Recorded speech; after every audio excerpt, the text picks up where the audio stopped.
என்னம்மா கோயில் இது அழகா இருக்கு. உனக்கு கிறிஸ்மஸ் தாத்தா கிஃப்ட் எல்லாம் கொடுப்பார்ல, அவர் இங்கதான் இருப்பாரு. அம்மா நாளைக்கு வரலாமாம்மா? வரலாண்டி தங்கம். சீதா, உன்னை சீக்கிரமா தானே வர சொன்னேன், ஏன் லேட்டு? சாரிடி. சரி வா. இந்தா சீதா, இதை நீ ஏத்து. சீதா, சாமி கும்பிடு.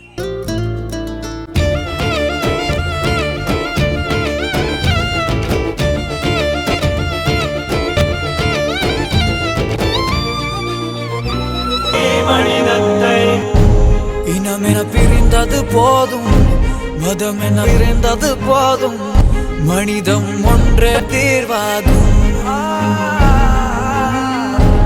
உயிர்களை இழந்தது போதும், உறவுகள் அழிந்தது போதும், அன்பே என்றும் தீர்வாகும்.